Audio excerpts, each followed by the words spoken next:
Accord définitif sur les prix agricoles à Bruxelles. On a voté cette fois à la majorité, mais pour Mme Thatcher, il est possible de revenir sur la décision. En marge du conflit des Malouines, notre dossier sur un prisonnier argentin pas comme les autres, le capitaine Astiz, que veulent interroger Français et Suédois. Citroën, reprise des négociations il y a 1 heure à peine. Enfin, la crise à Saint-Étienne, le capitaine Christian Lopez part à son tour. En direct dans ce journal, le président démissionnaire Roger Rocher. Mesdames, Messieurs, bonsoir. Enfin, un accord à Bruxelles sur la fixation des prix agricoles européens. Voilà déjà 1 mois et demi que l'affaire traînait, puisque traditionnellement, vous le savez, l'accord doit intervenir chaque année avant le 1er avril. C'est la Grande-Bretagne qui traînait des pieds et ne voulait pas signer. Ses partenaires ont donc choisi une autre solution. Fini la règle de l'unanimité, remplacée par celle du vote à la majorité. Ainsi donc, en début d'après-midi, les paysans français et européens pouvaient être rassurés, la hausse des prix, 13% environ, interviendrait ce soir à partir de minuit. J'interroge tout de suite Jean-Louis Calmejane. Est-ce que vous êtes en ligne, Jean-Louis? Jean-Louis Calmejane qui est à Bruxelles.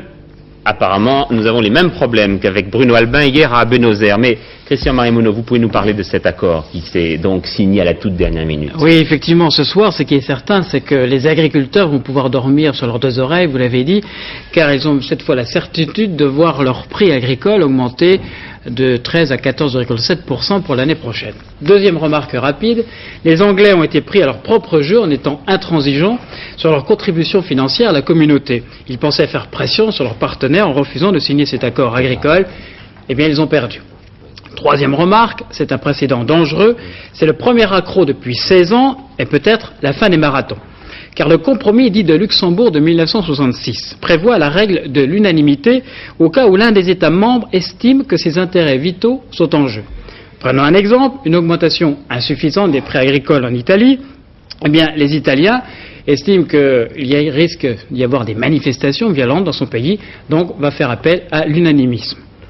Or, l'Angleterre n'était pas menacée dans sa politique agricole. Les partenaires ont donc décidé de procéder au vote à la majorité. C'est-à-dire que 7 pays ont voté pour cette augmentation des prix, 3 ont été contre, les Anglais, les Grecs et les Danois. Les réactions ne se sont pas fait attendre. Peter Walker, le ministre britannique de l'Agriculture, estime que le compromis de Luxembourg, où l'esprit européen a été détruit, Madame Edith Cresson, le ministre français, pense que les agriculteurs n'avaient pas à être les otages des Anglais. Et côté français, on estime en effet ce soir que le traité de Rome n'a pas du tout été remis en cause. Je vous interromps, Christian Marimonneau. Nous avons peut-être Jean-Louis. Jean-Louis Calmejane nous entend. Jean-Louis, je voudrais vous demander surtout pour nos téléspectateurs agriculteurs ce que cela va changer pour eux. Eh bien, concrètement, pour les agriculteurs français, à partir du 20 mai, c'est-à-dire donc à partir de jeudi, les prix agricoles vont augmenter de 13% en moyenne. En particulier, pour les produits qui auraient dû voir déjà leur prix augmenter à partir du 1er avril, c'est le cas du lait, de la viande de bœuf, de la viande de mouton et des choux-fleurs. Voilà, donc la réaction sur place, Christian Marimonneau nous parlait un petit peu de celle de Madame Cresson, qui juge que ce vote est tout à fait légal, qu'il ne viole pas le compromis de Luxembourg, c'est bien ça? C'est tout à fait ça. Ce que l'on peut dire ici, c'est que pour Madame Cresson, en tout cas, l'important, c'est que, et pour les autres ministres de l'Agriculture, aussi au moins les 7 autres ministres de l'Agriculture, c'est que l'important, c'est que les prix agricoles soient fixés pour les 8 millions d'agriculteurs européens, et que ça, c'est tout aussi important qu'un veto, comme le demandaient les Britanniques. Oui, Edith Cresson répondait là en effet aux objections britanniques, nous en parlions. Madame Thatcher, en effet, devant les communes tout à l'heure, a déclaré que cette décision des Européens était tout à fait sans précédent, qu'il n'y avait pas de précédent, que c'était la première fois depuis 16 ans, qu'elle posait de sérieux problèmes et que son gouvernement, le gouvernement britannique, donc, allait les examiner. Mais pour vous, Philippe Châtenay, qui êtes à Londres, du moins en principe, vous y êtes, il s'agit surtout d'une objection de principe. C'est ça, ce n'est pas surprenant qu'il y ait une vision différente des choses ici à Londres. Il y a eu des réactions immédiates assez vives. Le ministre de l'Agriculture a dit que la Grande-Bretagne se désolidarisait complètement de la méthode employée par ses partenaires européens et a dit que la décision prise à Bruxelles était dangereuse, erronée et en violation complète des traditions de la CE.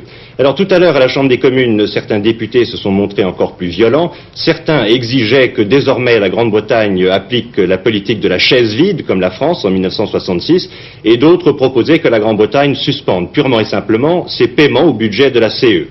Alors, il faut quand même souligner la modération, une fois n'est pas coutume, de Mme Thatcher.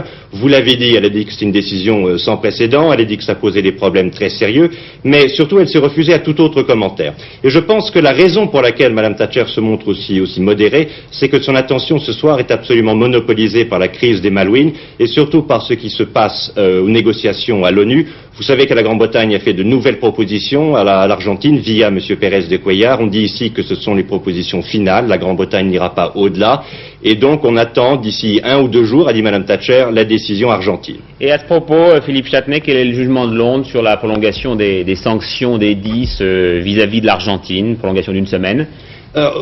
En fait, à la fois de l'inquiétude et de la colère. Colère, un député conservateur a carrément parlé de coups de poignard portés à la Grande-Bretagne par ses partenaires européens qui insultent, a-t-il dit, les soldats britanniques qui se battent pour défendre la démocratie et la liberté dans l'Atlantique Sud. Mais en fait, cet effritement de la solidarité européenne paraît dangereux aux Anglais pour 2 raisons. D'abord, on dit ici que c'est un encouragement à la junte argentine de se montrer intransigeante dans les négociations. Et puis d'autre part, on a un peu l'impression ce soir, ici à Londres, que plus les choses durent, plus la position britannique s'affaiblit, et c'est là une raison supplémentaire qui pourrait pousser Mme Thatcher à précipiter les choses et à lancer une invasion des îles Falkland. Oui, Mme Thatcher qui avait réuni ce matin son cabinet de guerre au 10 Downing Street. Mais rien n'a filtré des décisions prises. On sait simplement sur place aujourd'hui qu'un navire hôpital de la flotte britannique se dirige actuellement vers Rio de Janeiro où il déposera un marin blessé.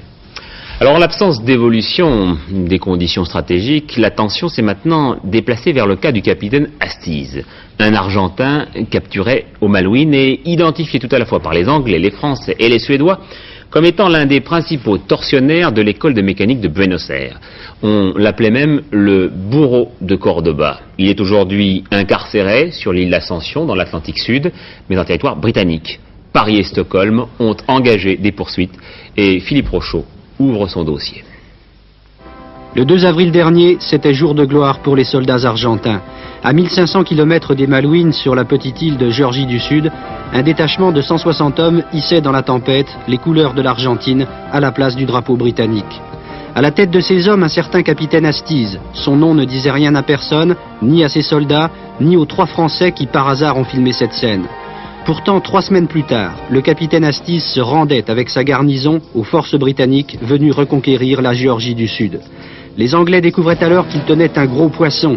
Alfredo Hasties est en effet soupçonné d'avoir organisé l'enlèvement des 2 religieuses françaises, Alice Daumont et Léonie Duquet, disparues en 77 à Buenos Aires. Hasties est soupçonné aussi d'avoir fait enlever 13 parents de disparus réunis à l'église Sainte-Croix de Buenos Aires. Il a été reconnu sur cette photo par cette femme dont le mari lui-même a été enlevé. Nous n'avons pas travaillé dans la clandestinité, nous avons travaillé d'une manière très ouverte. Vous savez de toutes les manifestations que ça fait, et aussi c'est fait des cérémonies religieuses dans l'église Santa Croix, c'est-à-dire n'importe qui. Il y avait une possibilité de s'approcher. Mais ces cérémonies religieuses étaient destinées à quoi? C'était pour prier pour les familles des disparus? Oui, bien sûr. Et c'est à côté de ce stade de Buenos Aires où s'est déroulée la Coupe du Monde de football qu'officiait le capitaine Hasties. En même temps que son travail d'infiltration des familles de disparus, il était aussi l'un des tortionnaires les plus réputés de l'école de mécanique de la marine. C'est là qu'aurait été détenu Dagmar Agelin, d'origine suédoise, disparue en 77. Avec la France, la Suède accuse elle aussi. Nous avons d'abord des témoins qui ont vu l'arrestation et quand on a tiré sur Dagmar Agelin sur place à Buenos Aires. Et deuxièmement, nous avons interviewé une Argentine qui a passé quelques jours en même temps que Dagmar Agelin dans la prison de l'école mécanique de la marine et qui a vu et le capitaine Hasties et Dagmar Agelin au même moment dans cette prison. Alors si la junte militaire savait, pourquoi a-t-elle envoyé à l'étranger le capitaine Hasties, que l'on a retrouvé conseiller au centre d'information argentin à Paris, attaché naval en Afrique du Sud, puis en première ligne dans la bataille des Malouines, et enfin prisonnier des Anglais, et comme abandonné par ses frères d'armes qui n'ont guère élevé de protestation pour le faire libérer? Bon, l'intention de la dictature militaire, en laissant tomber un tout petit peu son allié, c'est de dire, bon, dans la guerre sale, comme il l'appelle, il y a eu des excès. Et les excès, aujourd'hui, il prend un nom et une figure, c'est le capitaine Hasties. en réalité, là encore, il faut dénoncer cette manœuvre révoltante de la dictature argentine qui veut faire apparaître aux yeux du monde comme que Astiz c'est un parmi les peu qui sont commis des excès pendant la guerre. Astiz est responsable lui-même, mais représentant de l'ensemble de la dictature militaire. Mercredi dernier, dans la plus grande discrétion, l'Angleterre, par l'intermédiaire de cet appareil de la Croix-Rouge qui se posait de nuit sur l'île d'Ascension, remettait à l'Argentine tous les militaires capturés en Géorgie du Sud. Tous, sauf un, le capitaine Astiz, au risque de violer la 3e convention de Genève sur les prisonniers de guerre, mais il fallait l'interroger. Je crois que le problème de l'application ou de la non-application des conventions de Genève se pose, mais qu'il peut être résolu de la façon suivante. Vous savez qu'il n'y a pas eu de déclaration de guerre officielle entre l'Angleterre et l'Argentine, et dans la mesure où précisément il n'y a pas eu de déclaration de guerre officielle, on peut considérer que les conventions de Genève ne s'appliquent pas en l'espèce et que le capitaine Astiz n'est pas un prisonnier de guerre. Le capitaine Astiz est sans doute responsable de la disparition de plus d'une dizaine de parents de ces femmes qui défilent chaque jeudi en silence devant le palais du gouvernement à Buenos Aires. Et pourtant, elle ne réclame pas sa tête et refuse que l'on mêle cette affaire à celle des Malouines. Le gouvernement garde aussi le silence. Tout se passe comme si le capitaine Astiz devait servir de bouc émissaire à un régime militaire qui entend beaucoup plus faire parler de lui sur le problème des Malouines que sur celui des droits de l'homme. Pas d'allusion aujourd'hui dans les déclarations de Léonid Brejnev au conflit des Malouines. En revanche, le numéro 1 soviétique a rejeté les propositions de Ronald Reagan sur le désarmement, mais s'est déclaré tout à fait favorable à une reprise des discussions. Réaction de la Maison-Blanche, nous sommes encouragés par cette réponse. En France, une dernière minute, les premières indications de l'INSEE sur la hausse des prix pour le mois d'avril, entre 1,1% et 1,2%, nous disent ces estimations à confirmer donc. En Conseil des ministres, un conseil avancé pour permettre à François Mitterrand de partir pour l'Afrique demain en début de matinée. La modulation de la retenue sur salaire des fonctionnaires en cas de grève, et ce en fonction de la durée de la cessation du travail. Par ailleurs, le Premier ministre a rappelé à l'ordre ses ministres quant à la vitesse de parution des textes d'application qui parfois traînent un peu après l'adoption par le Parlement. À l'Assemblée, cet après-midi, justement, reprise et adoption d'un projet de loi Auroux sur le droit d'expression des salariés dans l'entreprise. L'opposition, par la voix de Philippe Séguin, estime qu'on va vers une intervention accrue des syndicats dans le débat à l'intérieur de l'entreprise. Et puis, à l'Élysée, tout à l'heure, le président du mouvement des radicaux de gauche, Roger Gérard Schwarzenbeck, reçu par François Mitterrand. En matière sociale, maintenant, le plus gros projecteur reste toujours braqué sur Citroën, avec une extension du conflit à une 4e usine, celle des Épinettes à Saint-Ouen, mais aussi avec cette reprise difficile des négociations il y a 1 heure, dans des conditions bien particulières, c'est-à-dire en vidéo, comme on en a pris l'habitude. Sur place, Citroën est une entreprise pleine de contrastes. D'un côté, une production sophistiquée, ultramoderne comme la CX, et de l'autre, des relations à l'intérieur de l'entreprise qui datent d'un autre âge, de la vieille 5 chevaux trèfle, une des premières voitures produites par André Citroën. Tension, brimade, intimidation, violence, disent les syndicats. Un syndicat, la CSL, que la CGT et la CFDT accusent d'être un syndicat maison. À un moment où on parle de l'extension des droits des travailleurs, de l'intervention de ces derniers dans la gestion des entreprises, la situation qui existe ici, aux yeux des syndicats en grève, paraît anachronique. Développer la démocratie dans l'entreprise, disent-ils, c'est renforcer son efficacité. Le conflit chez Citroën montre qu'il est bien difficile, ne serait-ce que d'en parler. À ce propos, il faut savoir que les dirigeants de la CSL rencontreront demain le RPR qui aujourd'hui avait rendez-vous avec Force ouvrière. Une lettre du syndicat national des instituteurs aux enseignants du privé, joignez-vous à nous pour le combat de libération de l'école, dit en substance Guy Georges, son secrétaire général. Enfin, du nouveau pour les acquéreurs de maisons individuelles avec la signature aujourd'hui d'un contrat cadre des constructeurs avec l'État. Les constructeurs garantissent des prix sans majoration si les délais ne dépassent pas 3 mois et le ministre de son côté s'engage à réduire ces délais. Et puis pour tous un rappel, dans 3h52, maintenant il sera trop tard pour s'acquitter de son second tiers provisionnel. Le délai de grâce est fixé comme d'habitude à minuit. Après c'est la majoration obligatoire à 10%. Une affaire quasi politique maintenant, la crise chez les Verts à Saint-Étienne. La France s'émeut, se partage depuis la démission hier soir donc du président Rocher. Démission suivie cet après-midi du départ du capitaine de l'équipe, Christian Lopez. Lopez était encore sous contrat pour une année, mais il n'a obtenu aucune assurance pour son éventuelle prolongation de contrat en 83.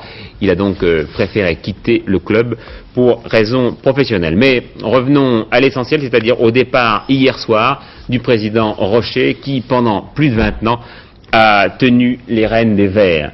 Alors, président Rocher, nous avons peu de temps pour dialoguer. J'aimerais surtout comprendre quels sont les différents profonds qui vous opposent à Robert Herbin. Oh, je pense que ce serait trop long pour l'expliquer. Mais j'ai compris à partir du 5 avril, date à laquelle il y a eu ce fameux conseil d'administration, où j'ai tenu après cette réunion le silence le plus complet pour connaître pendant le mois et demi qui s'est passé jusqu'à la fin de la saison comment je pouvais analyser les choses. J'ai compris rapidement que si j'admettais qu'au sein du conseil d'administration des élus, quoique leur dossier du 5 avril, je me suis permis de le démonter en peu de temps, car j'avais la conscience tranquille sur tous les problèmes qui m'étaient posés. Mais ce que j'ai constaté, c'est que dans ce mouvement de changement qui était déclenché, il était probable que 21 ans de présidence d'un homme qui a assisté à 1200 matchs, il avait peut-être trop de connaissances du football et que ce président pesait trop par ses connaissances, parce qu'il faisait connaître par moments, pas des erreurs sur le plan de la technique, sur le plan des méthodes du recrutement. Justement, Président, ce qu'on vous reproche, c'est surtout votre attitude depuis 2 ans, en gros, depuis votre départ de votre entreprise professionnelle, depuis que vous avez repris encore un peu plus les rênes en main, et on vous accuse d'être extrêmement autoritaire, et c'est surtout votre entraîneur, qui ne s'est jamais d'ailleurs exprimé directement sur la place publique, mais qui semble en conflit frontal avec vous. Qu'est-ce qui s'est passé entre vous deux, entre Robert Herbin et Roger Rocher? Vous ne le saurez jamais. Pourquoi? Parce que ce sont des choses qui sont entre hommes, mais vous savez entre président et entraîneur. Robert Herbin est certainement le meilleur entraîneur qui existe en France. Et en même temps, vous lui reprochez de ne pas bien faire son métier, non? Il a eu de la chance que je lui ai fait confiance à 32 ans et que je lui ai donné tous les moyens pour qu'il réussisse. Il est vrai que depuis 2 ans, un certain nombre de problèmes sont nés. Et que je crois que ces problèmes, j'en avais réglé un, non seulement en tant que président, mais en tant que père. Mais, Monsieur Rocher, vous savez qu'en ne répondant pas directement, et je comprends un petit peu vos réticences, vous alimentez ces rumeurs qui commencent à flotter, notamment des rumeurs financières. On parle d'argent entre vous. Qu'est-ce qui s'est passé? Il n'y a pas de question d'argent. Je n'ai pas admis qu'un cadre supérieur du club et un autre cadre, 2 hommes, fassent partie de la contestation d'élus qui voulaient les changements. Et là, vous parlez de M. Garonner et d'un de ses amis. Robert Herbin, je n'ai pas admis. Mais il y a une chose très importante qui s'est passée la semaine dernière, c'est la volonté de Pierre Guichard de faire l'accord avec Robert Herbin. Et cet accord, il était préparé, je l'ai préparé le dimanche après-midi et le lundi matin.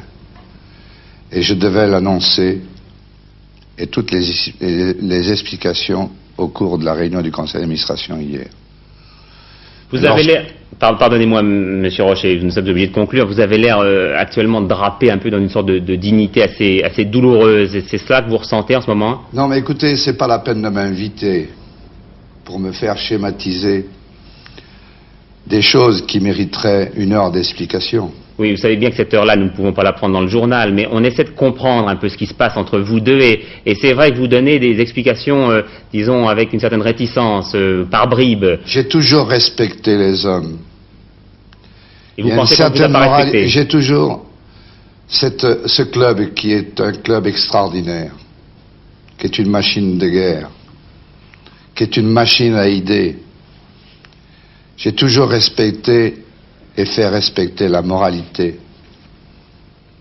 Depuis 2 ans, il y a des choses qui se sont passées, permettez-moi de vous le dire, j'en ai honte. Mais oui, mais vous ne nous dites pas lesquelles. Alors justement, on ne peut pas partager votre honte.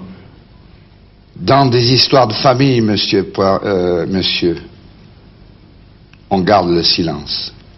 Bien, merci Monsieur Rocher d'avoir été notre invité ce soir. Je comprends votre émotion au soir d'en effet 21 ans de présidence à la tête des Verts et d'un certain nombre de succès qui restent dans le cœur de tous les sportifs. Le reste de cette actualité sportive d'ailleurs à la fin de ce journal. Autre polémique du moment, le compte-rendu par l'Humanité du conflit des Malouines. Dimanche, Charles Fitterman, ministre des Transports, avait trouvé que parfois les articles allaient un petit peu trop loin dans un sens favorable à l'Argentine. Eh bien, tout à fait d'accord, vient de faire savoir Roland Leroy, le directeur du journal. J'étais en province au moment de la parution de ces articles et j'en ai fait le reproche à son rédacteur. Et puisque nous parlons du PC, sachez que Madame Marchesne ne fait pas seulement les valises de son mari, c'est elle qui a répondu avec humour à son mari, qui justement, il y a 4 ans, avait dit à la télévision, je pense que vous vous en souvenez, en écoutant François Mitterrand, j'ai dit à ma femme, François Mitterrand a décidé d'abandonner le programme commun de la gauche, fais tes valises, on rentre à Paris. Eh bien, si Liliane Marchais a rappelé cette petite boutade aujourd'hui, c'est qu'elle participait à sa première conférence de presse. La presse, nous allons reparler tout de suite avec le nouveau patron du journal Le Monde. Chacun connaît le poids du quotidien dans la vie du pays. C'est dire si l'on se posait donc des questions sur le successeur de Jacques Fauvet, André Laurence, qui, grâce à ce portrait de Dominique Torres, ne devrait plus tout à fait rester pour vous un inconnu. Depuis 10 minutes déjà a débuté la conférence du matin du service de la politique intérieure où André Laurence, le futur directeur de la rédaction, occupe toujours son poste de chef de service adjoint. Sa place dans l'organigramme ne l'autorise pas à participer encore à la sacro-sainte conférence où se retrouvent les responsables du journal. Décidément, le plus prestigieux quotidien français ne fait rien comme les autres. La répartition du capital donne aux 195 journalistes le pouvoir de désigner eux-mêmes leur patron. Après des mois de lutte de clans, un comité de 7 sages propose le nom d'André Laurence. Et 70% des journalistes en font le successeur de Jacques Fauvet. En vérité, il n'y a pas tellement de modifications, mais plutôt le souci de revenir à des vertus traditionnelles de ce journal et de renforcer sa singularité ou sa spécificité, si vous préférez. Ces vertus, ce sont notamment le souci de distinguer l'information du commentaire et le souci de donner à nos lecteurs tous les éléments qui leur permettent de se faire une opinion propre et qui éventuellement se distingue d'ailleurs de celle du journal. Et je crois que le journal ne doit pas hésiter à s'engager, c'est son rôle, dès lors que les positions qu'il prend sont cohérentes avec le contenu de ce journal et les idées qu'il défend. Le nouveau roi du monde, comme la presse l'a surnommé, a déjà choisi ses barons. Pour l'instant, André Laurence semble faire l'unanimité. Les qualités d'un chef, non, d'ailleurs il les refuse. Il a dit que ceux qui voulaient un chef pouvaient aller s'en chercher un, que lui simplement serait à la rigueur un chef d'orchestre, mais pas du tout un meneur d'hommes. Quel est l'enjeu politique de cette élection qui semble vous avoir laissé tous essoufflés pendant 2 ans? Essoufflé, oui, parce que c'était une première. Enjeu politique, non, si on l'entend dans un sens partisan. L'enjeu était de maintenir en vie un journal libre, et nous y sommes arrivés. Qu'est-ce qui est le plus rébarbatif justement au monde? Des choses rébarbatives.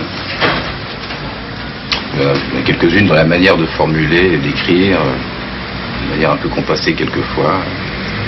Peut-être que ça va changer petit à petit, je sais pas. Est-ce que vous pouvez me le décrire en quelques mots? Laurence? Oui.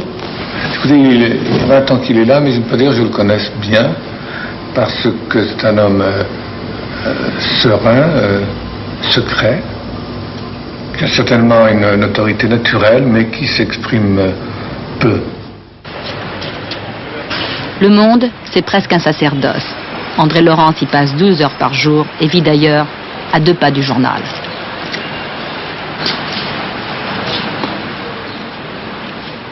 crois que j'ai été sélectionné parce que je corresponds à une situation à l'intérieur du journal, à la suite de clivages qui sont apparus dans ce journal. Je crois aussi que c'est parce que j'appartiens à un âge qui convient. Et puis, je crois aussi que c'est parce que ce que j'ai pu dire, ce que j'ai pu expliquer aux gens qui cherchaient un candidat, les a d'une certaine manière séduits. Est-ce que vous avez une sensibilité politique? Oui, tout le monde a une sensibilité politique. La mienne correspond en gros à celle qu'incarne le monde. Et personnellement, je dirais que je me range sans problème à gauche et disons dans la mouvance socialisante. Futur directeur d'un journal créé pour être la réflexion de la classe dirigeante, André Laurence est aujourd'hui confronté au problème d'un monde en mutation et condamné à descendre dans l'arène à la conquête de nouveaux lecteurs. Voilà, maintenant dans la Transat La Rochelle-La Nouvelle-Orléans, une remontée spectaculaire de Marc Pajot. Dans le Giro, donc le Tour d'Italie, nouvelle victoire du Suisse Freuler, Bernard Hinault, toujours le maillot rose. Et puis, incursion cette fois-ci dans le camp des vainqueurs du parc, samedi dernier, c'est-à-dire de celui de Paris Saint-Germain, qui, vous le voyez, a effectué une remontée triomphale sur les Champs-Élysées il y a moins d'une heure, en venant de Saint-Germain. Vous pouvez reconnaître le président Borelli à gauche, avec les cheveux blancs, Georges Perroche, l'entraîneur, Dominique Baratelli, le gardien de but, héros de la soirée de samedi. Voilà, nous allons terminer sur une exclusivité que Mick Jagger, le chanteur vedette des Rolling Stones, a accordée à Freddie Hausser. Les Rolling Stones vont en effet se produire en Europe pendant plus de 2 mois. Et voici l'interview donc de Mick Jagger à Freddie Hausser.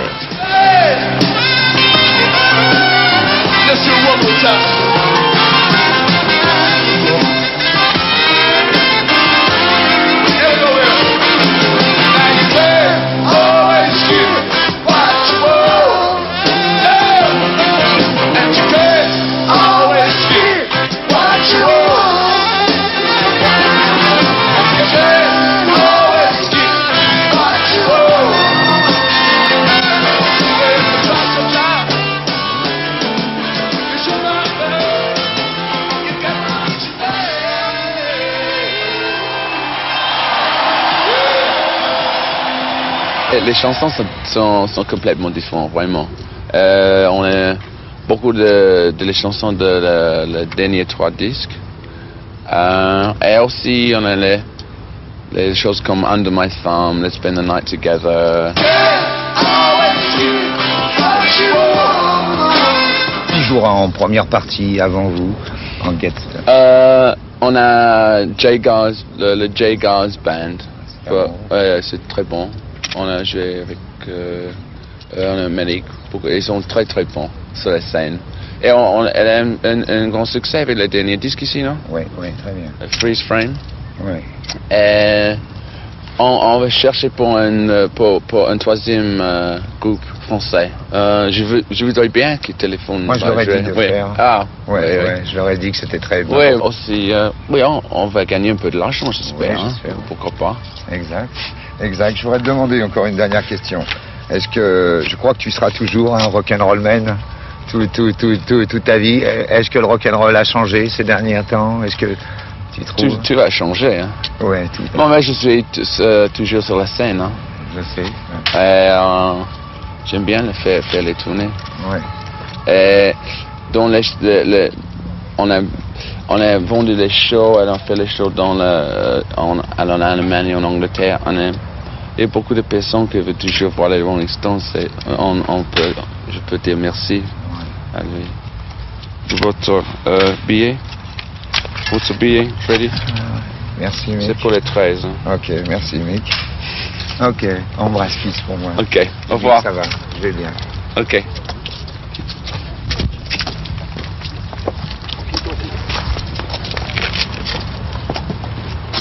Your ticket's gone. Thank you.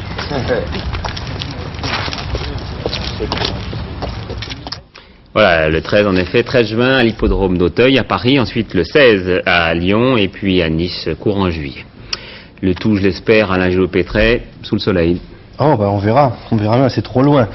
Demain, une embellie, c'est pas de refus. Après la pluie d'hier et d'aujourd'hui, eh bien, il y aura une embellie demain, sauf sur l'est du pays. La carte veut le dire tout de suite. Mauvais temps sur tout l'est de la France, avec une zone pluvio-orageuse qui se décalera progressivement vers l'Italie et abordera donc la Corse. Derrière, sur tout l'ouest, brouillard, brume, brouillard le matin, stratus, nuages bas, bruine, crachin, mais l'après-midi, des trous dans les nuages et des éclaircies qui feront monter les températures.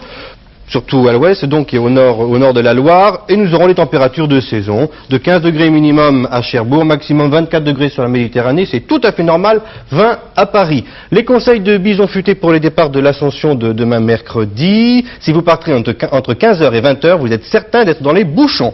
Demain mercredi 19 mai, 4 minutes de soleil en plus, levé 6h06, couché 21h29, c'est la Saint-Yves, le Saint-Yves qui est le patron de la Bretagne, des orphelins et des hommes de loi, tout ça. Voilà, à 11h15 ce soir, Hervé Claude pour le dernier journal. Je vous en rappelle le titre essentiel, l'accord définitif sur les prises agricoles à Bruxelles, à partir de demain soir, ou de ce soir minuit, c'est encore à discuter. Et j'aurai quant à moi le plaisir de vous retrouver demain à 20h. Bonne soirée à tous.